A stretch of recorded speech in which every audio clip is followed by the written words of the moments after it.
How we doing, Mets fans? We're back at it with our latest Straight Outta Flushing podcast, covering all things New York Mets here for the New York Post Sports YouTube channel.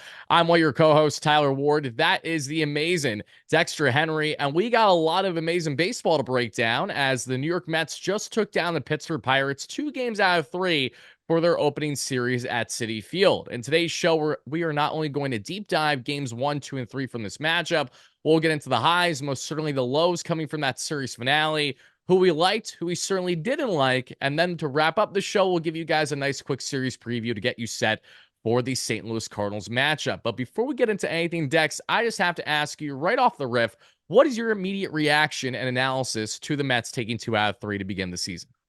You know what, Wardy, it was a little disappointing, right? A little disappointing because you were so close to the sweep.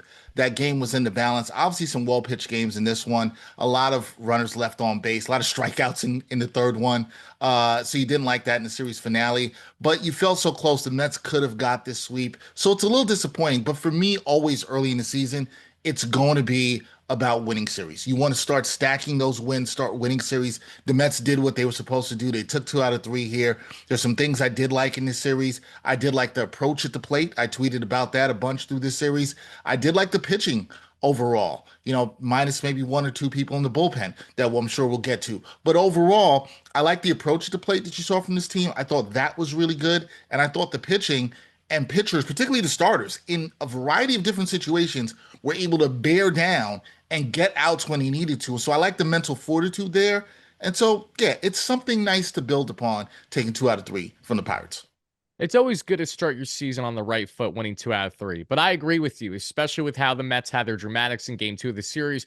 You were hoping to get that game 3 sweep and really get off to a roaring start. If there's one positive to take away from that we'll get into, though, the Mets did only lose by 1 run in the end. So it's not like any circumstance in their first 3 games was a blowout where they weren't in the ball game the entire time, because they most certainly were. And as we segue right into game 1 of the series, I mean, this was undoubtedly the highlight, right, Dex? Sadly, you were not there because I know that you had other more important things to worry about at the time. I was there repping us good for Straight Outta Flushing, and it was an electric day at Citi Field and a perfect day weather-wise. Quite the contrary versus the past 48 hours there in New York. I think we can all agree. But game 1, 70, sunny, and beautiful. And you mean to tell me that what was supposed to be a pitcher's duel between Freddie Peralta and Paul Skeens ends up being a hit spree? Good thing I wasn't a betting man entering that matchup, nor were you, because I think we all would have lost a lot of money. We'd lost some money. Exactly. I mean, Dex, when I tell you, I'm sitting in the press box, I got Joel Sherman right to my right, I got Andy Martino right to my left, and we're all locked in and watching, and we are just collectively jaw-dropped as what we are witnessing as the New York Mets somehow, some way managed to get Paul Skeens out of the ball game and not even a single inning. And this was after the Mets were already losing 2-0 thanks to a Brandon Lau home run that just got out of Carson Benj's, what should have been a gorgeous catch if it was just there in time. It was not. Just got out there for the first home run of the Major League season, mind you. Half inning later, the Mets set the table, and that was so brilliant of them. Luis Robert, who we have so much to say about in this series, made his presence known right away. A 10-pitch at-bat after starting the count 1-2 against Paul Skeens, hacking away until he got that base. Bases loaded, less than 2 for Brett Beatty, and the hitman makes the most of it. It goes high, it goes far, but it's not out there. But O'Neal Cruz has no clue where the ball is. He's playing shallow, looking like the center fielder that you do not want if you're the Pittsburgh Pirates right now. That clears the bases. That sets the table early for the Mets, and they would never look back in that ball game because Marcus Semien hits one right at Cruz right after, what should have been an easy pop-up for an out. Instead, as a little bit of a bloopy. Semien gets all the way to second, drives in another run, and the Mets quickly put up multiple runs to get Paul Skeens out of here and just 0.2 innings. I have to ask you, Dex, what was your immediate reaction to witnessing that entire sequence unfold? Because still, even after the series has concluded, it's very difficult for me to wrap my head around. So I want to set the scene for everybody. First of all, we got to give Wardy his love for the great job he did on opening day, holding it down with the live stream outside Citi Field. First time we did that for the New York Post. It was dope. Wardy did a tremendous job.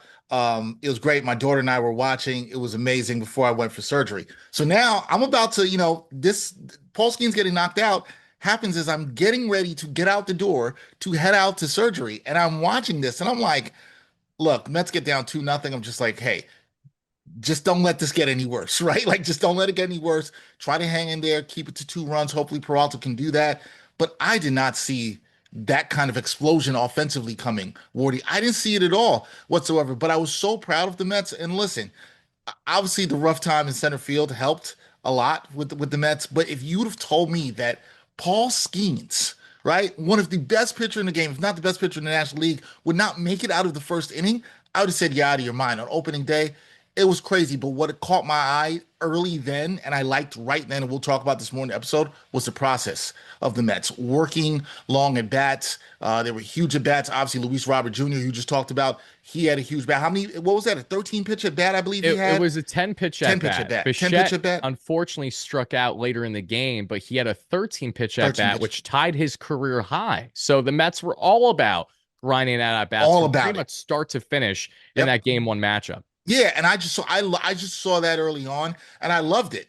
And I was smiling, and then just to let the people know, I get to NYU where I'm doing my surgery, and I walk in and I'm wearing my Mets hat, and I got my Mets sweatshirt on. A guy comes in, he's like, "Yo, you're a Mets fan?" He's like, "You're gonna get VIP treatment today for this surgery." So it was all good vibes, and they had the game on for me and everything, and I got to watch it. But at that moment, we're talking about the beginning. Could not believe they knocked Paul Skeens out, man. Felt like it was going to be a good day, and obviously ended up being a good day for the Metropolitans. Yeah, it ended up being a great day because the Mets continued. Whether it was the Jorge Polanco little infield dribbler that threw off Skeens that same inning as well. I mean, Paul, even though the bad defense was there, he was still charged with 5 earned runs. This was the Yeah, worst start of Paul Skeens' career. I mean, he yeah. exits the game looking 6-7 out here because he has a 67 and a half ERA, like absolutely ridiculous. So that's how the ball game begins. And Freddie Peralta, who struck out 3 batters after allowing that home run the first, did have a couple 1, 2, 3 innings before his start was wrapped up. He ended up going 5 innings of 4 earned run baseball, but that it really didn't tell the whole story. Even when Freddie didn't have his sharpest stuff, you could tell that he had a lot of things working. His fastball was Yeah. lively. He was dotting corners. His curveball was getting the swing and miss. He just hung a couple pitches, especially that first one allow. I mean, it was a middle curveball. I mean, if we're going to serve up meatballs, at least spread the wealth and give them to me too. I'm hungry. Like, what was happening there? So Peralta still, he did his thing. There's a lot of things to be encouraged by from that start. And if that's like the worst version of Freddie Peralta, the Mets are in great hands. Okay. So that's what you got from him. And then the rest of the bullpen, they were essentially doing their thing until Luis Garcia in the ninth was making things a bit sweatier than he wanted it to. But it was the bats that stepped up early and often. And when we think not only Robert, who had a 10 pitch at bat, then he had an RBI single that he pulled to left. Then he had an infield dribbler to the opposite side where he got down to first in time. He was doing anything and everything.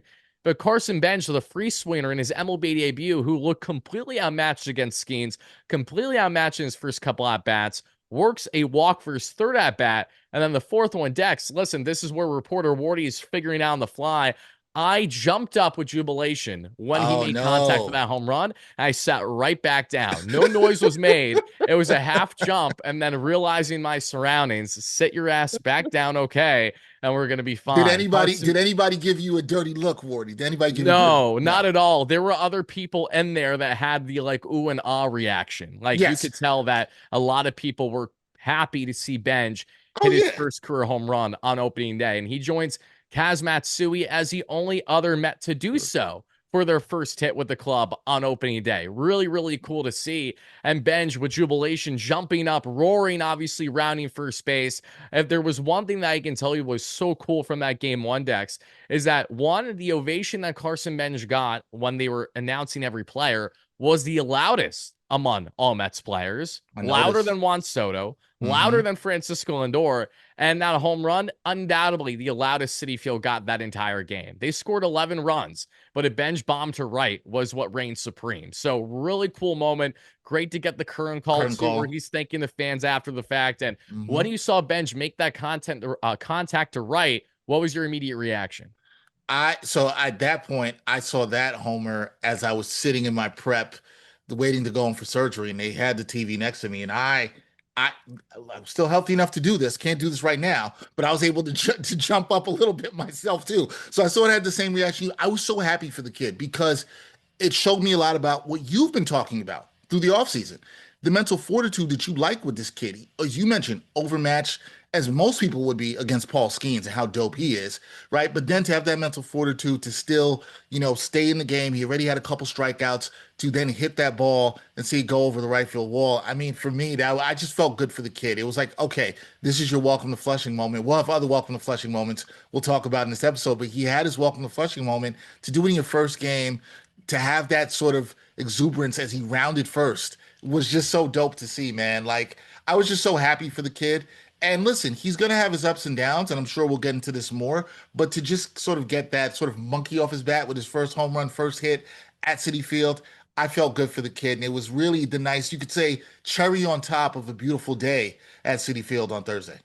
Oh, it absolutely was. That you could have not have painted a picture better, I think, for No, Mets fans and how opening day went. And listen, the Mets, they're not known for a lot when it comes to success, but they are known opening undoubtedly day. as the best team on opening day. Oh, Like yeah. they are everyone else's father when it comes to that. For some odd reason, they just know how to play as soon as the season begins. But Hmm. Benj, that was great. And what I loved even more was his post-game remarks because he was asked, A, what was his thoughts about his first couple at bats? And he said, oh, I was just too excited. Like with a big smile on his face. He's like, oh yeah, like of course I'm amped up. Like this is the most juiced up I'm ever gonna be for an at bat. Of course I was swinging for a bomb right away. So like once I just calmed myself down a little bit after the couple at bats, I was able to lock in and zone in and make contact. And he also said, I pretty much blacked out when I was rounding the bases.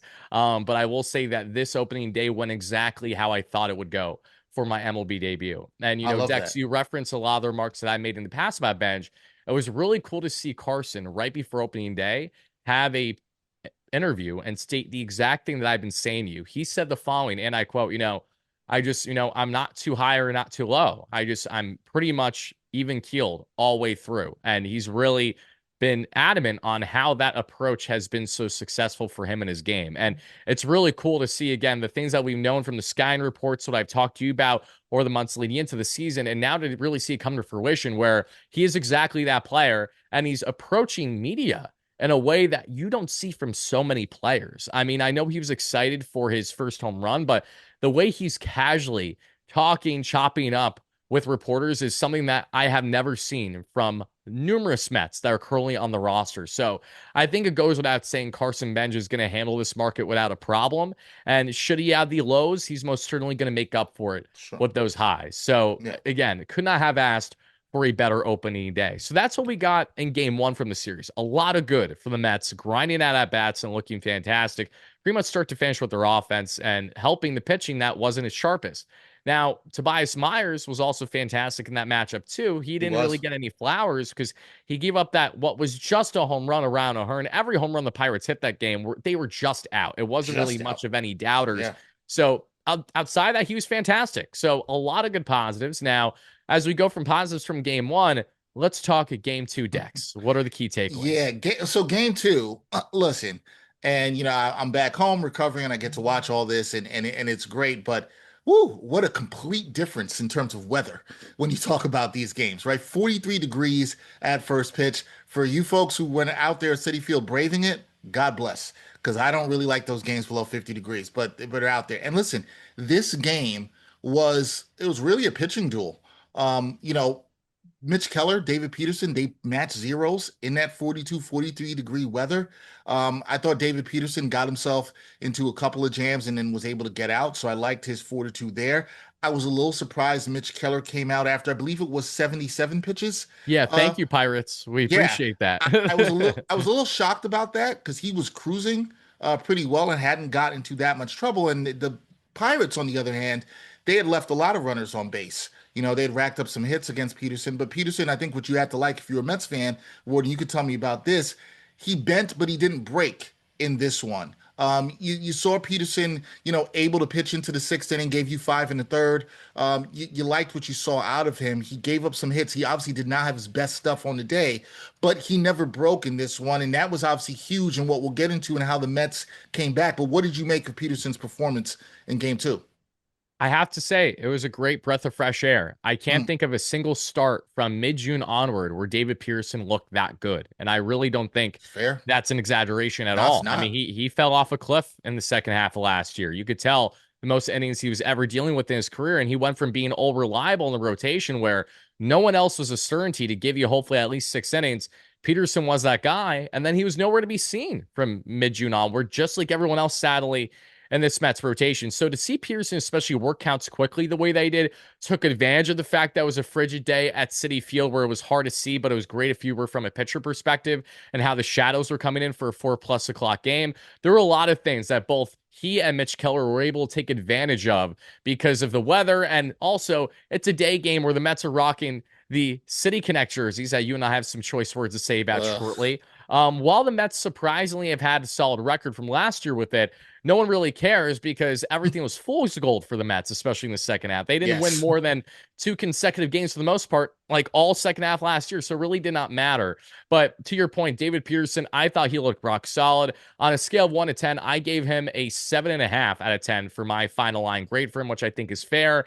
And he's someone that if he can build off of this and give the Mets a bit more length, hopefully go in the sixth inning and actually conclude the sixth inning, then the Mets should feel really happy in what they're getting from a veteran southpaw who knows it's just as important to have success this year for the Mets as it is for him, as it's in the final year of his contract. So Hmm. this may be very well be the year that David Pearson finally puts it all together from start to finish. Because in 2024, he didn't start the season until June because he was returning from hip surgery that prior offseason. Nails the rest of the way. 2025, he's there from start to finish, but it really didn't feel like he was there start to finish, especially from an effective standpoint. 2026, is this the year that Peterson finally puts it all together and connects the dots? I sure hope so. We'll see. Gave up 6 hits in this one, only 3 strikeouts. But Ward, you make a good point. He gets into the sixth inning. Would you like to see him complete that sixth? Sure. I think that would have had him as a higher rating for you had he been able to do that. He's unable to do that. But I thought what he was able to do, in his pitch count, he threw 76 pitches himself, 51 of them for strikes. So you like that. Didn't give up a run. You got to be happy with that. Now, when you look at the rest of this game, we'll get to the extras, right? But you gotta shout out the bullpen here. You gotta shout out the bullpen here. Everybody came in, threw up zeros. Brazoban does a fantastic job. Only Luis Garcia giving up the run there in the Again, tenth inning, right?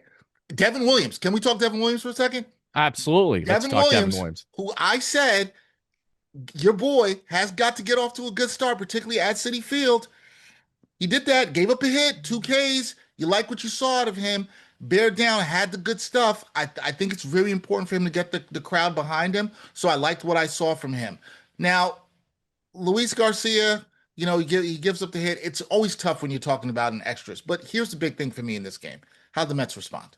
The Mets respond there. We see Luis Torrens. The Mets have the best backup catcher in baseball. I will stand by that. Luis Torrens comes in, first pitch he sees, he's able to get the run to score to tie the game up. And then we go to the 11th, right? And we've all the dramatic stuff that happens with the Pirates in the top of the 11th. They could have scored and gone ahead. They're unable to. And then we get a fantastic, fantastic job in the field. He's looked tremendous at the plate thus far. But to see him have that, I'm going to call it a welcome to Flushing moment, Wardy, to win the Mets the game. What was your reaction to that? You weren't in the press box, so you were able to jump up at home. So what was your reaction to that? My reaction to the Robert home run was exactly what I will not be doing in the press box this year while I attend games. It included some profanities, some excitement, some jumping out of my seat, There and we like go. a whole whirlwind of like, I can't believe that just happened, mainly because the Mets were doing everything imaginable to lose this game. Okay. Everything imaginable. They Fair. had no offense going for basically the entire ball game. But what did we see? We saw resilience. We saw the Mets step up when they were finally starting to lose in this game. Oh, they're down a run in the 10th inning? Not a problem. We'll tie it up. Okay, we got the same circumstances. We get to the 11th. Let's just go ahead and bring this bad boy home. And there was a couple takeaways I had with that Robert at bat. That's the following. One, look at where he hit that ball. That was well below the knee. Two, it wasn't even a full swing. Three, he smoked it north of 110 to hit it with authority as a no doubt home run. And that was the first walk-off home run Luis Robert has had since the 2020 season.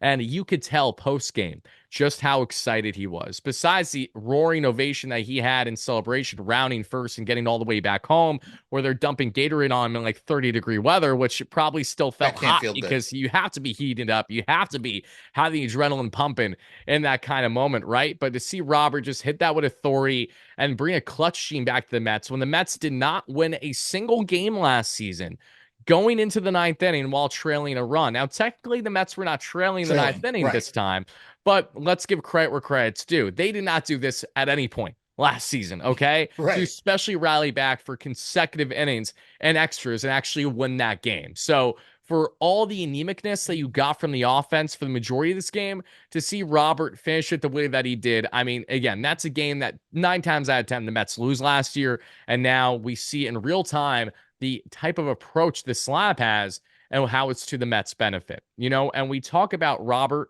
There's another player offensively that stood out so well for me in this game, and that has to be Jorge Polanco. Well I played. mean, Hmm. Polanco's first 2 games of the Mets in the series, he works 5 walks.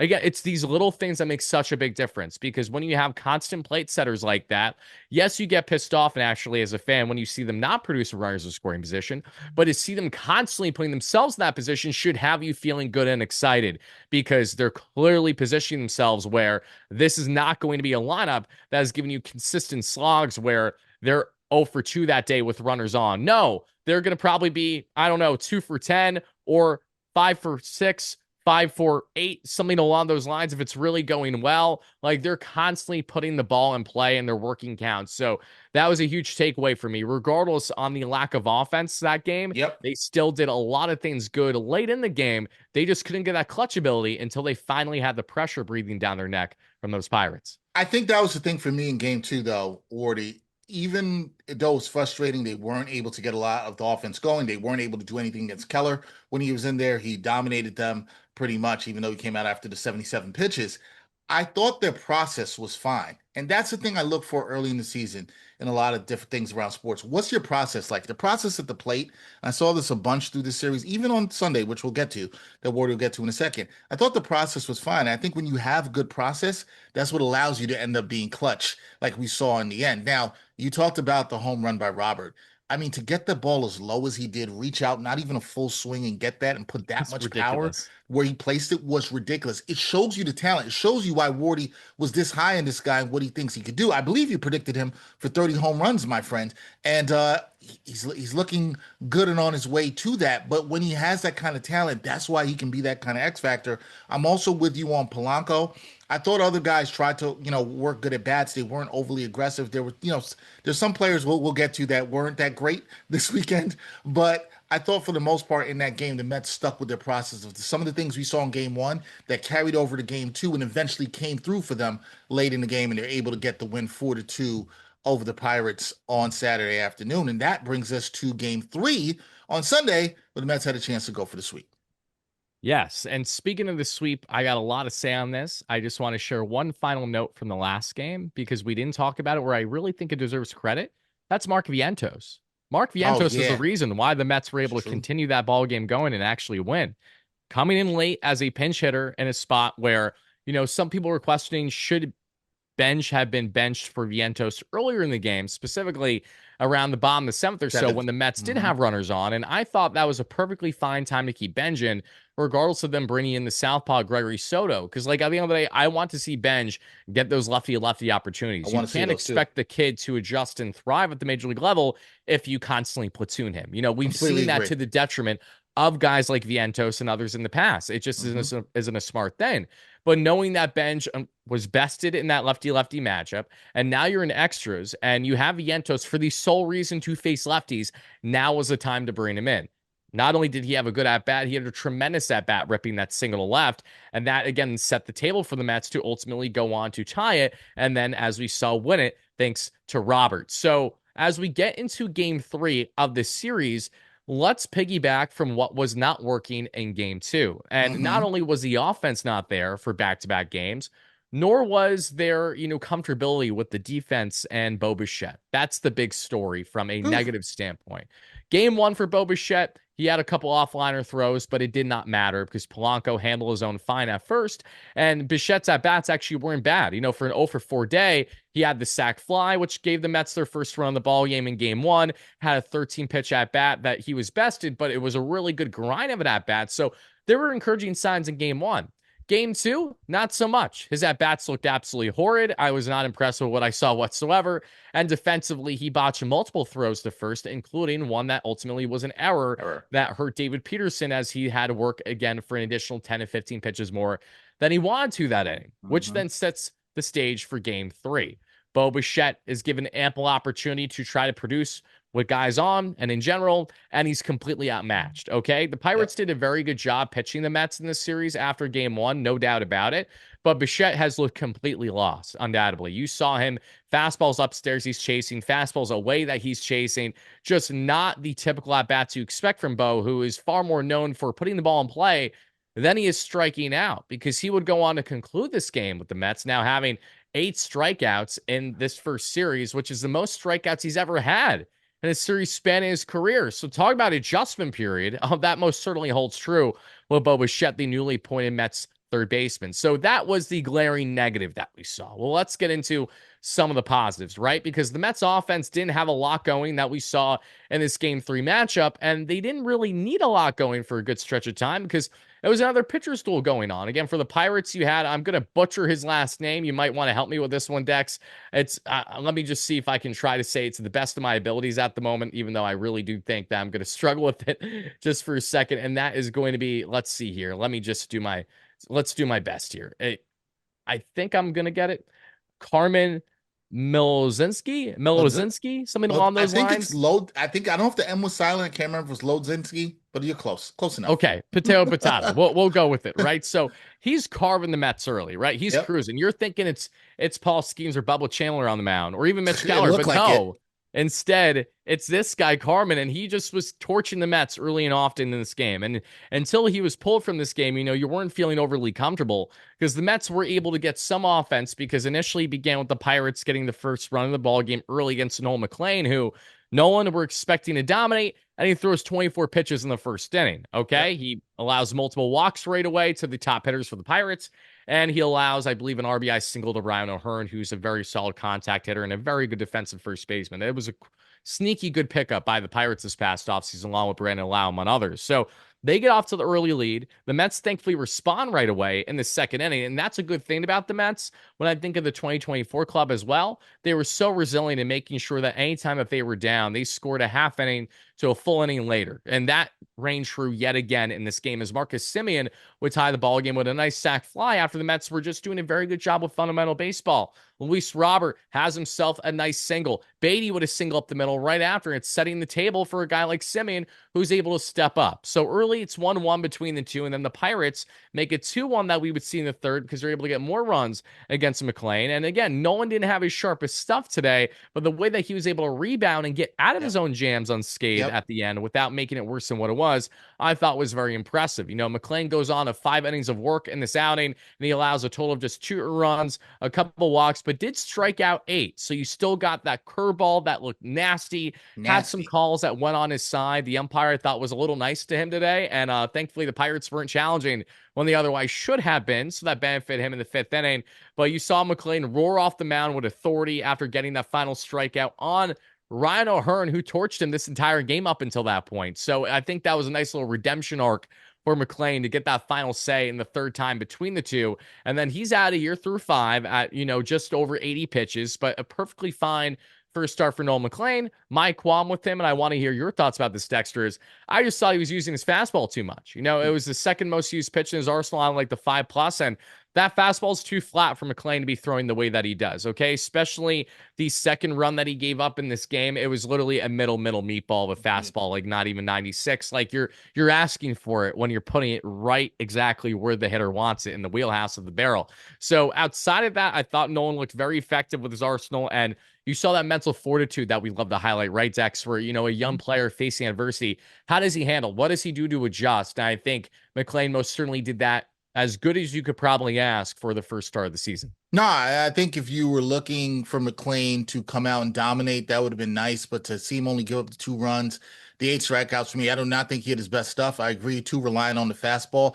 But this is something a young pitcher has to learn, right? When to not be over relying on a pitch, when to understand how to gut through when you don't have your best stuff and mix up your pitches at the same time. This is all part of the learning curve. So if Nolan McClain is learning like this and can give you 5 innings and the 8 strikeouts and keep you in the game, which is exactly what he did his job. And so for the young man, I like seeing that. I thought it was a fine start from him. You would have liked a little bit better, but I think this is one that he learns from. And also, I think the weather factors in the last couple of days for the Mets here too, hitting and pitching wise, maybe a little bit more advantage to the pitchers, but the weather, pitching in this 40-degree weather, it's always tough here in the Northeast early in the season. But I thought McClain did a fine job.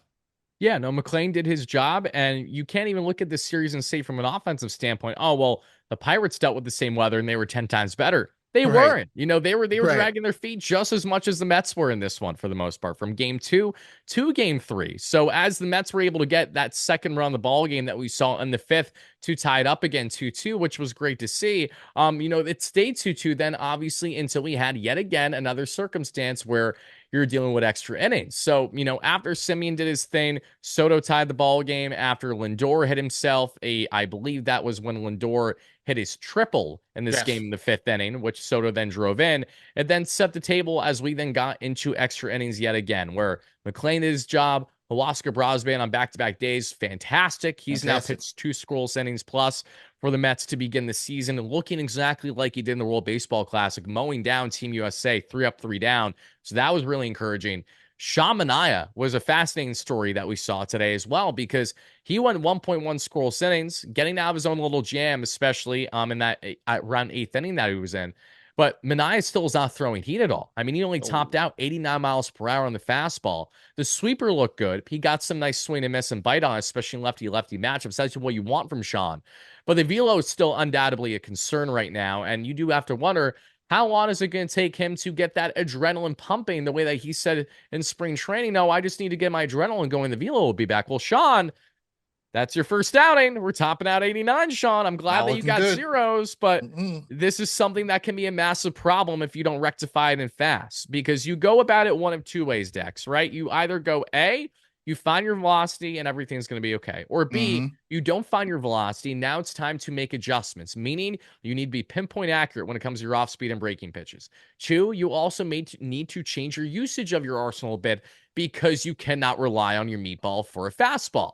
So, in the case of someone like Manaea, how he fares his next number of outings as a reliever will be so important and vital to figure out what the Mets have there early. Because if Sean Manaea can get that velocity back and establish himself as a reliable pen option, quickly we go from complaining about the Mets needing a guy like Dickie Lovelady, who I'm sadly going to get into in a second, about him being our back end option in the bullpen, along with Brooks Raley, when in reality, Sean and I might be able to be that guy for you. So then when AJ Minter returns out of nowhere, you go from thinking, oh, you don't have a strength of lefties in your bullpen, and now you have a surplus of 3 different crafty options, and an AJ Minter having a chip on his shoulder, something to improve. A Sean Manaea has a chip on his shoulder, trying to work himself back to be a starter again, and a Brooks Raley who's all reliable, who undoubtedly will be the Mets' most important piece of the three, I think, from a consistency standpoint throughout the course of the year. That's something that I thought of right away when I saw Manaea have a success, even though it wasn't his sharpest. Luke Weaver came in, had a bit of a jam. Weaver's world had some guys on base to walk, but it didn't matter. He got out of that, and that shows you Weaver's ability to handle the pressure in a big market like this without a problem. But this is where I have my problem, okay? The offense was one thing in this game where they simply did not step up at all, pretty much start to finish. It's another when you see Dickie Lovelady used on back-to-back days in a tied ball game, okay? The Mets threw Lovelady out there in extra innings yesterday, which was hard to fathom enough, but you understood because they had so many pitchers that were worked that day. Right. That's why they put him out there. And the run he gave up wasn't even bad. It was a little infield dribbler down the third baseline where you can't Yeah, he fault pitched fine. Lovelady. Right. Today was a different conversation. Lovelady had 2 outs he was working with. All he needed was the final out. And he Mm-hmm. goes on to walk the next 2 batters, and then he gives up multiple runs after the fact. There was ample time to make a pen decision there for Carlos Mendoza, and his excuse and reasoning was that both Brooks Raley and Devin Williams were not available today.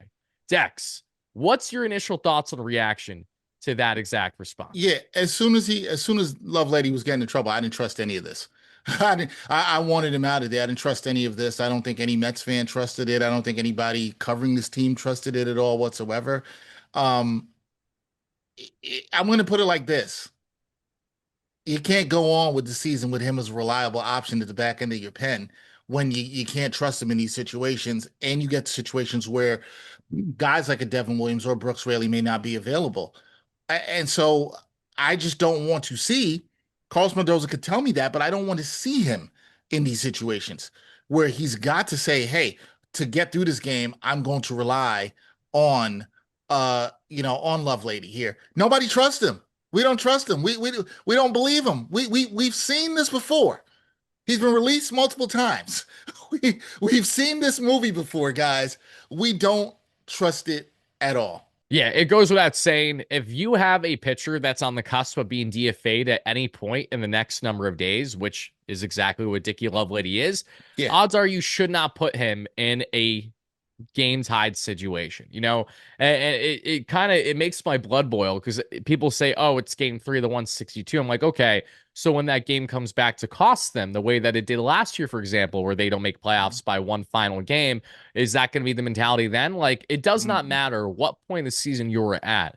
Any decision that you make that could be costly to the team winning the ball game, I think every fan or any talking head has every right to either critique it or just share their choice opinion. And while the offense is most undoubtedly to blame from that series finale loss, they went 2 for 8 with runners in scoring position. They left 10 on base. Unless your name was Luis Robert, Juan Soto, Francisco Lindor, Brett Beatty, you weren't really doing anything offensively, including Bo Bichette, who had an absolutely putrid 0 for game that we'll get into in a second.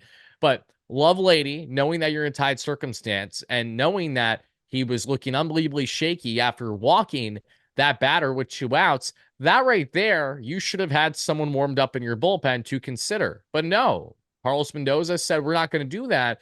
So even after walking a second consecutive batter, didn't even cross the mind to try to get anything going. And then, okay, you're down multiple runs thanks to the Pirates pouncing on a soft tossing lefty that shouldn't be here.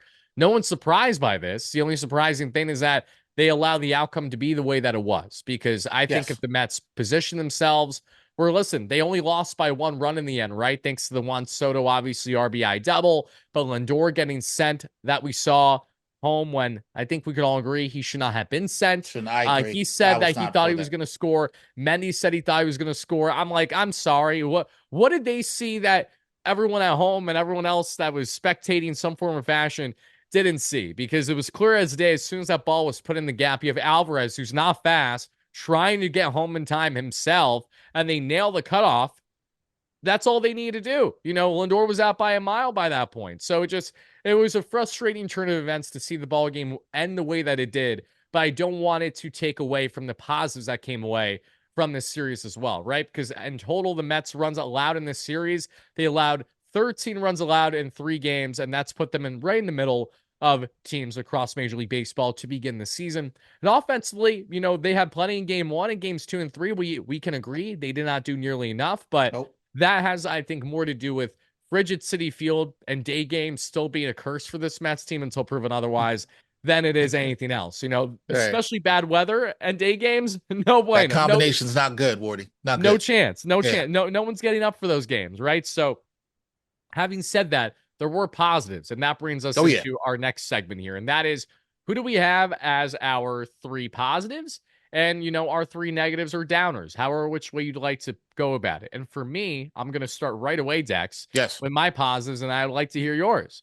My 3 positives in any form or fashion has to be obviously Luis Robert, who had 5 hits this series, Has to had be. at least one, if not multiple walks, had 5 RBIs. He was tremendous in every way imaginable. Even though he got caught by a mile trying to steal a bag earlier today at the time I was Yeah. recording, who cares? He's going to steal 25 plus bags for the Mets this year, no doubt about it. So you have Luis Robert in that conversation in any form or fashion. And then when we get into our next, because there are various guys that stuck out to me this entire series, I am probably going to go with that side of Robert. Another key takeaway for me has to be, truthfully, I loved what I saw from Brett Beatty in this series. I thought he was very consistent. I thought Beatty looked so much more polished from the start of game 1. And again, if it isn't for Beatty, the Mets don't clear the bases right away the way that they do against O'Neill Cruz and Paul Skeens. You think of Beatty today as well. Unfortunately, didn't lead to more results, but hitting right behind Robert with authority up the middle back-to-back times, especially with the hit and run setup.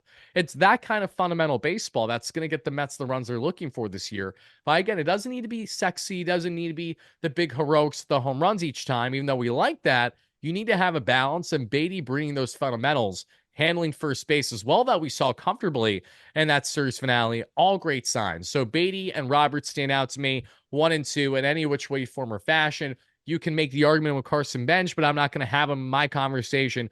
My third and final pick, because we're going to go pitching for this one, I am going to go ahead and I'm going to choose someone who I thought looked really, really good that, again, really didn't get talked about enough because David Pearson did what I was hoping and kind of expecting him to do.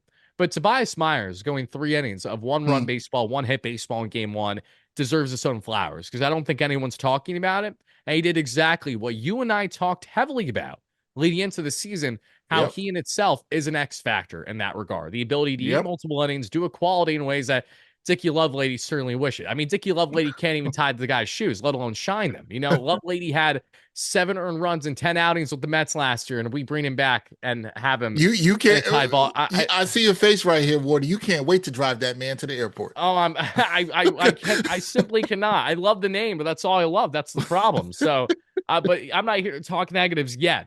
I'm talking solely positive. So Positives. those are my 3 positive takeaways. Who are your 3 positive takeaways? I'm gonna start here because we have a little bit of overlap, but I'm gonna start here with a guy in the bullpen who I thought was good. You gave Tobias Myers, and I like that, but I got to give Oscar Brazoban. We talked a lot about him when we talked about this pen, how it could look, him making this team, 2.2 and a third innings pitch, didn't give up a run, 7 batters faced, struck out a batter, no earned runs. I just think he looks comfortable. Like he's building right off of what we saw from him in the WBC. He's looking comfortable. He's a high leverage arm that you want to see there in the 6th or 7th inning if needed. And he looks like a guy you can trust right now. We could shout out the whole bullpen for the most part, except for the guy we'll not mention his name again, who should be driven to the airport. But I thought Brazoban just looked comfortable, and I think that middle of the bullpen, how do we bridge this to Devin Williams, is so important this season. We've talked about that, and I think he's a key part of that as well too. Luis Robert Jr., there's no way you cannot have him on this list, okay? This is a guy, you talked about the 5 RBIs, you talk about the hits, the game-winning 3-run homer. He also scored 3 runs here. He's hitting 455 in those 3 games early in the season. You love that. On base is good, 571, slugging 727. You love all that. He's just been tremendous. I really like what you saw from him. You hope that this only helps build the confidence for him down the road. I third for me, I'm gonna go a little bit different than you here, but you mentioned this guy earlier here, and I think when people look at the numbers, they're not gonna be like, well, Dex, he's only got 1 hit in 10 at bats. But I think this man is taking quality at bats. He's part of that process I'm talking about. That's Jorge Polanco. We want to see what this man could do at first base or DH. We know he's a professional hitter. I was never worried about the bat.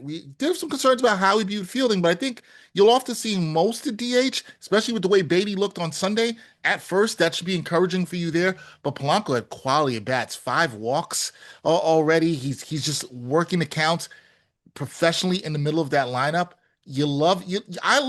I like what this Mets lineup looks like right now, and it's not because everybody's mashing the ball. I'm going to say this a lot through the season, Ward. You're going to notice from me. Guys, everybody's not going to hit at the same time. But what you do like to see is, can you see guys having quality at bats?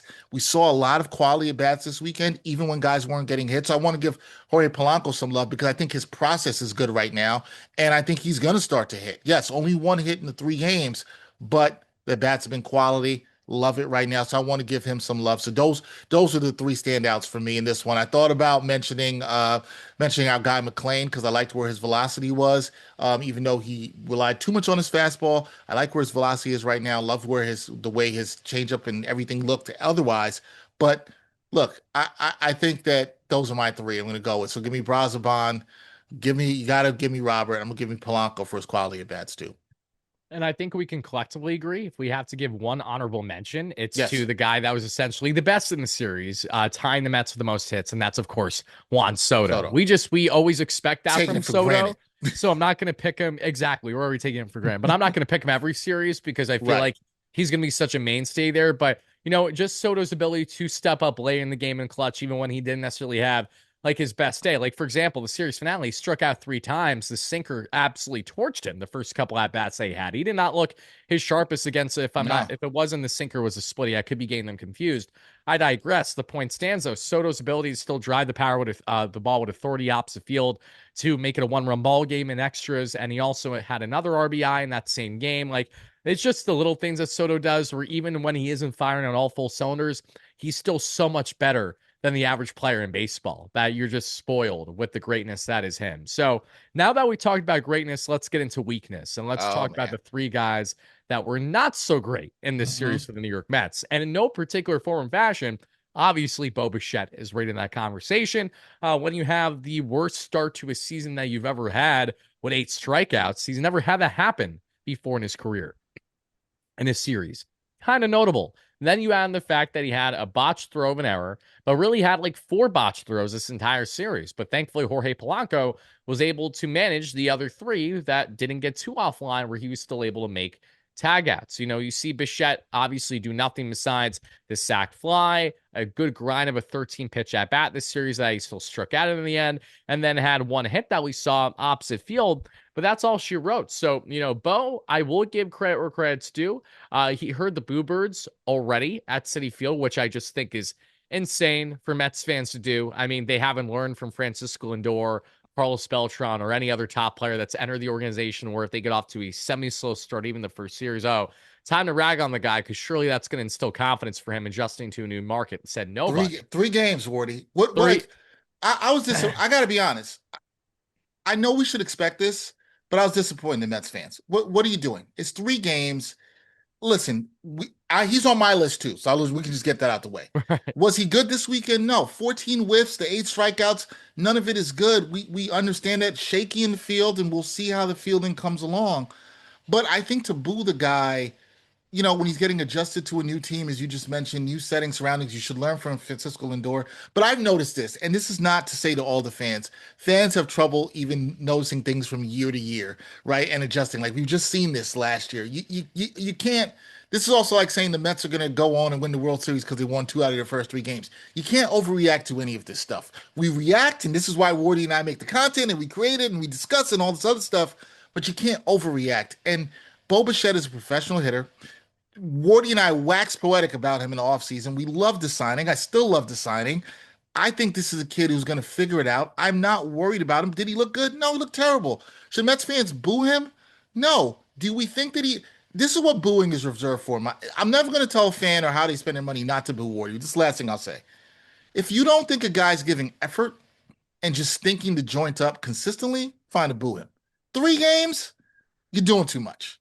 You're doing too much. Like, come on. It Let's goes pump the without brakes. saying. Yeah, And this is something that, my viewers on YouTube, I go back and forth with all the time, because I have many followers of mine that are those exact kind of Mets fans. They're going to be the boo bird as soon as they get a chance. And I see the side of, okay, you're spending a lot of money to be at a sure. Mets game. So when they don't show up, I completely understand being pissed. I get it. But at the same time, I just don't see how it ever benefits a club, especially when I've spoken to players in the past, and the common consensus I've heard is that it doesn't do as much to motivate as it does to bring them down, especially if they're just getting acclimated to the team. We've heard remarks for countless years of why players purposely avoid a big market like New York. Well, and behold, this is exactly why. If it's not because of what they're seeing in the papers of overreaction, it's Yep. because of what they're hearing from the 40 plus thousand at the game itself. So, not to justify not performing well, because I get it. Your first thought is, well, he makes 40 plus million dollars a year. It shouldn't matter. But here's the thing, he's still human. The difference between you, me, and Bo Bichette is simply the fact that the guy can hit the hell out of a baseball better than we ever could, a million times better than we ever could. And Yeah. that's about that. That's really the only difference. Bo Bichette, like me, we're in our mid to late 20s right now. We're just vibing. We're big sports guys. There's not too much separating the two besides that pure talent. So bear that in mind when you make these remarks to players, because it's not going to bode well. But this is why I want to say, give credit where credit's due. A lot Yes. of players, especially first coming to New York, wouldn't like those remarks, but Bo Bichette was asked verbatim his thoughts on the boost from Citi Field after what was a tough series. And he stated the following, and I quote, "If anything, I thought it took too long," he said with a big smirk on his face. "I get it. I thought my at-bats were terrible too." Good. So Perfect answer. I That's love that exactly answer. how you should approach this fan base. And that's what makes Mets fans like you and buy in right away. They're like, oh, he isn't that bad. He's like, that was honestly the best way he could reply to it. Now just go out there and produce. That's all we want to see, Bo. So Bo Bichette is in the conversation. Dickie Lovelady is inevitably in the conversation because he should not be You in this think? bullpen. You Okay. think? That goes without saying. So you have Dickie Lovelady for me, you have Bo Bichette. And for my third individual that I'm going to pick, I'm going to go with Luis Garcia because Huh. while Garcia wasn't, the worst pitcher imaginable, he also, outside of Lovelady, was the only like true other liability the Mets had in their bullpen this series. Garcia gives Hmm. up a pair of runs that we see in the ninth inning, making Devin Williams have to warm up. And because Devin Williams warmed up on Thursday, that's why he wasn't available, apparently, according to Carlos Mendoza. I mean, sure, we could go with that for the reasoning. It's not like the Mets had an off day from Thursday to Friday. We'll just disregard that and act like it didn't exist, but I digress, So that is the other one I'm going to go with, Luis Garcia, who allowed 5 hits and a total of 2 innings pitched. We saw 2 strikeouts, 3 runs, 2 earned. He did manage to lessen the damage in his outing, which He was did. good when he was out there, but still, Luis Garcia not looking too sharp out of the Mets bullpen to begin the season. That's my 3. What's yours, Dex? My three, the first two are the same. There's no way we can't put Richard Lovelady on here at all, and I don't expect to see him on this team much longer. He was terrible. I don't have to go deeper into that. Bo Bichette struggled. Listen, I wouldn't respond to this. I like his response. I like his response saying he expected it to be sooner. I think he understands what time it is here in New York. He understands the fan base. I want to see that from a guy that's like, look, I know the pressure is going to be here. And I'm not telling you, New York fans and Mets fans, I'm not telling you to be soft. I'm a born and raised New Yorker. I understand how this is. I'm not telling you to be soft out here. I do kind of agree with Wardy. There's a time and a place for everything, and sometimes you're doing too much with 3 games. The man knows he had a terrible game. I want to add something on to what you said, Wardy, and you Go brought in the ahead. money, and that's usually a argument that people make. This guy's making $40 million and he gets to play a kid's game. I don't like when people do that because I think they trivialize the work that is put in by these athletes in any sport to do this at this level. If you could get paid, listen, we get paid to do what we love, and that's talk about sports. And I think we're really good at it, right? Now, some days I might have not the best day doing my job, and you might want to boo me in the comments, or Wardy might not have the best day, and that's fine. That's it. It's okay. We're not going to bat 1,000 doing this all the time, but most often than not, myself and Wardy, we do this at a very high level, and we're going to be really good. We're going to be really good at it, and most often than not, Bo Bichette has done this at a really high level, and he's going to be good at it. I'm not saying we are Bo Bichette, but I think you get the point. And I think Bo Bichette will bounce back. Was he not good this weekend? Absolutely. There's no defending it. He wasn't good at all. But I don't want any of us to sit here and think that he doesn't want it more than we might want it. He does not want to be as bad as he was this weekend. And so I think his mindset is right. I wonder if getting on the road a little bit, going out to the Lou, going out to San Francisco next will be good for him, and we'll see. But yeah, he's there for me. The other guy I'm going to mention, this might surprise some people, might surprise you. I'm going to go with another position player. And listen, he had a great moment. Didn't really have a good series. That's Carson Bench. Okay?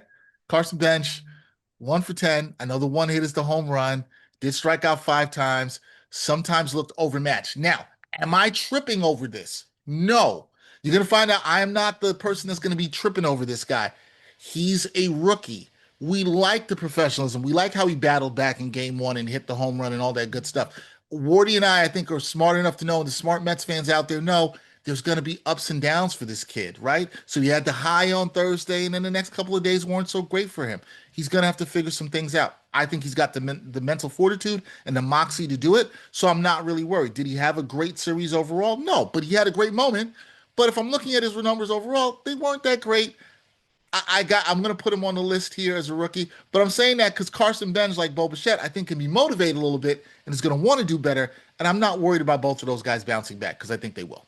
Now, Yeah. At the end now of the day, your boy Love Lady, I don't know about that. Reward. We all want to bounce him out. I know about bouncing back. ex- beautifully said, because there's a difference between, we all know it's just the first season of the 162. And Yeah, the reason why I'm not a hypocrite in making that remark when we talk about certain players versus holding others accountable is because when you are a pitcher that made the opening day roster essentially the night prior, last minute, when your job is easily replaceable, the most replaceable on the entire Mets it's fair. roster, It's fair. That's where it's a completely different viewpoint and approach where it does not matter if it's the first series of the year. You need to Right. be effective right away. And I think the Mets set him up for failure by saying, oh, we just Mhm. used you yesterday. Let's throw you right back in there. Tied ball game, same circumstance. He threw over 40 pitches between those two games. Nothing about it was rational. And the more we talk about it, the more I think about it, the more it becomes clear that the Mets likely are going to DFA Lovelady in the coming days. And that could be in part why they kept him out there, just because they're like, we're just going to make you throw as much as you can to eat this inning, regardless of what the result's going to be. But that is a losing mentality, in my opinion, if you really are focused on winning every single game. Again, there are things You that you play to could have win the done. game, right, Wardy? You play to win the game. Play to win the game. And Mm-hmm. unfortunately, this has been the biggest qualm and criticism towards Carlos Mendoza, Matt's skipper over the years, is that he operates in a fashion that makes you think otherwise, where Mm. the idea that pitchers aren't available like before the game even began is asinine to me. Okay. I understand it to certain degrees of guys have been really gassed and really overworked for multiple days, back to back, etc. But the season just started. Started. It Right. just started. Like, I get it. You have a gauntlet against the Cardinals and obviously after the fact in San Fran, but you don't know what those games are going to look like yet. So knowing there's uncertainty, maybe focus on the certainty that's in front of you and what's actively happening and operate based on that exact circumstance. Again, it's going to be an ever-flowing thing throughout the 162. We're going to nitpick it, and naturally Mendoza's going to have his same usual answers. I get that.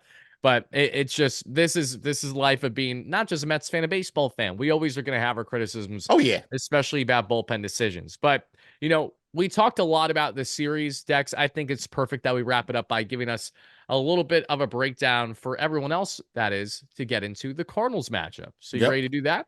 Yeah. Let's do it.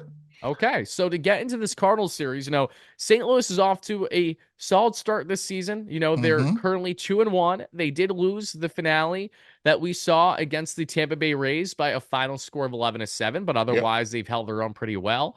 We've seen guys like Ryan Stanek both look good and bad so far in their bullpen, former Mets reliever. And on an offensive end, there's a couple guys that the Mets and us fans should be locking in and paying attention to right away. One is someone who's off to a roaring hot start as a rookie, competing for Rookie of the Year, and that's going to be J.J. Weatherholt, who's looked Mm-hmm. tremendous, batting 308 with a just under 900 OPS, commanding second base for the Cardinals. Another is someone who's finally looking like he's starting to put it together after some wishy-washy years, the slugger himself, Jordan Walker, for the Cardinals, who already has a home run, 400 average, a 1400 OPS throughout his first 10 at-bats. So the Cardinals offense has been off to a solid start. Even guys like Alec Burleson, handling first base / DH, has shown the power early and often for them.